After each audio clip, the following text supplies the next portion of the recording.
Hello again, everyone. Edwin Learnard back once again. In this YouTube astrological segment, I'm going to be talking about what annoys Aquarius, and yes, this does apply and pertain to the Sun, Moon, and Ascendant. Anyway, people, first thing off is, well, one thing that I believe strongly can annoy Aquarius are people that are overly orthodox, conventional, and conservative. Aquarius, often in contrast to that, is really could be innovative, futuristic, and ingenious, and they may simply disdain the true and the tried and are often seen as mavericks. Keep in mind that Capricorn often falls on the 12th house cusp in a solar or natal chart.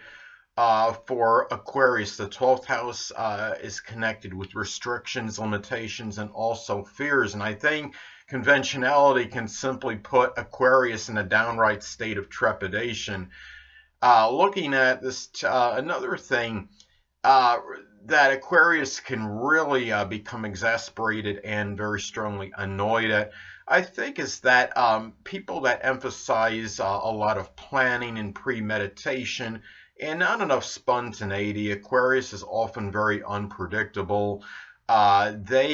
I think, again, this goes back to Capricorn often falling on the 12th house cusp in a solar or natal chart for Aquarius. And really, Aquarius can become irritated and annoyed at others that don't emphasize or accentuate ingenuity. Um, you look at a lot of I mean, it's interesting that I'll take a example. I think as far as ingenuity goes, and I know that I've talked about previously in other videos that I do believe that actors and actresses, at the very least on a subconscious level, can be drawn, if not on a conscious level, it sometimes can be drawn to roles that correspond with their astrological energies. And I think a good example is Richard Dean Anderson, who was on the original hit TV series MacGyver, and he has his son in Aquarius, and that in that show, he would use, his ingenuity to extricate himself from certain predicaments. And I mean, whether it was going to be, say, for example, defusing a bomb with a credit card, or using jugs of water and rope to set up a trap for somebody.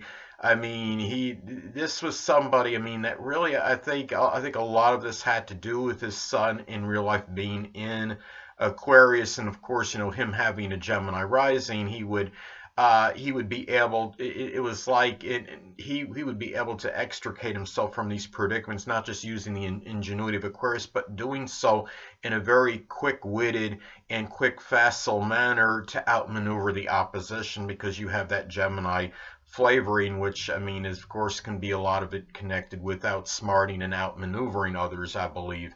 And the thing about going back to things that can annoy the zodiac sign Aquarius, they could be annoyed at others that are not open to new ideas and concepts. Aquarius can become very exasperated and annoyed at others that are not progressive and forward moving.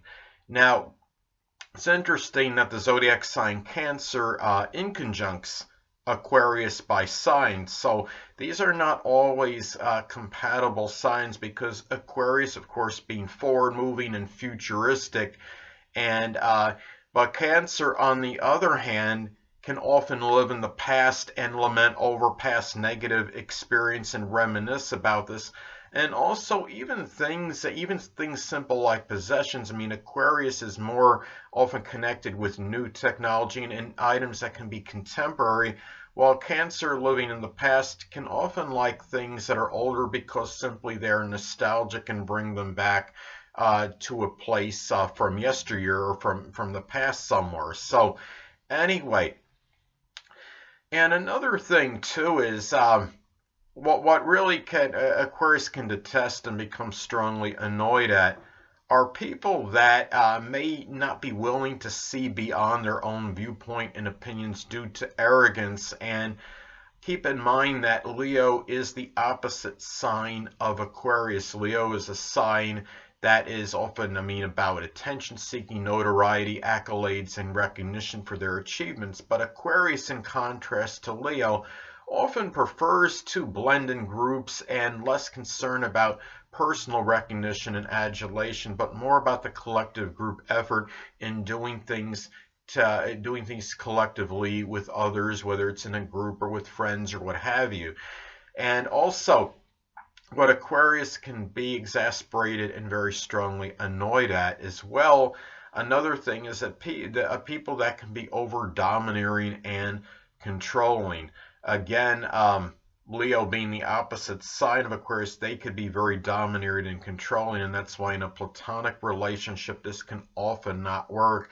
And I think even in a sexual and romantic situation, there can even be some issues, even though when it's a significant other romantic situation, of course, it has a better chance of actually working and being compatible because opposites attract. But still, and Aquarius, of course, is square by Scorpio by sign, and Scorpio can be rather controlling and manipulative. Their controlling is a little bit more subtle, perhaps, than Leo, but it's still out there, and they could still be controlling nonetheless. And Aquarius often will have none of it because they often emphasize their freedom and independence and will often extricate themselves from a situation if it becomes overly controlling. So anyway, and also, I think too is that what really, when you look at Aquarius, they could often be revolutionary, and even if they don't invent anything, Aquarius may revolutionize the particular field they are in, and they might not. They might either look down or be annoyed even at others that don't really make an effort, perhaps, to do so, or at least bring out their uniqueness in whatever it is they're doing. Now, you look at legendary NBA player, former NBA player Michael Jordan, an Aquarius sun. I think he unequivocally revolutionized the game of basketball more than anyone else did. And he took a talent of basketball to a completely different level, I believe. And you look at another Aquarius sun, Babe Ruth. Perhaps he may have revolutionized the game of Major League Baseball more than anyone else did. He brought home a home run. More emphasis on home runs and power hitting at a time. The country was in like a Great Depression at the time, and he came along at a perfectly good period, I think, because he helped really, I think, bring people out of certain despondency at that time. And the guy himself may have very well been a commodity. He was out homering some baseball teams at that time. So, and anyway, another thing too is that I think when you look at Aquarius, they could also be annoyed at others that may not be open to new things in general. You look at Taurus squares Aquarius by sign, so obviously they are not compatible by sign. Taurus, at a rather negative manifestation, can be overly obstinate, intransigent, and stubborn, and generally they are not open to new ideas. They often become complacent and accustomed to their ways of doing things. And of course, me having Taurus rising, I would understand something about this. And Taurus can be put off by Aquarius idiosyncratic behavior at times. Now, and really, and even with the spending, there's such a spending habits can be at such a disparity between Taurus and Aquarius. Taurus, of course, can be very thrifty, and they often will not spend money unless it's absolutely necessary, and it's just for what they really need. And you look at Aquarius, well, their spending habits can be, somewhat enigmatic. Aquarius could be one that might, spend a lot of money and be extravagant on large items, but at the same time, they might be rather frugal on smaller items, just like general store items or what have you. So their spending habits can be paradoxical, but then again, Aquarius can be very paradoxical in general. And really, and I think too, what can annoy Aquarius are people that are willing maybe to do something unusual, unique, and different, and maybe doing some, be like a trendsetter in doing something maybe that others can have not accomplished. You take Aquarius son Nick Wallenda, for example. He became the first person to tightrope over Grand Canyon without a safety net. And really, in Aquarius, because they are just about their strong ingenuity.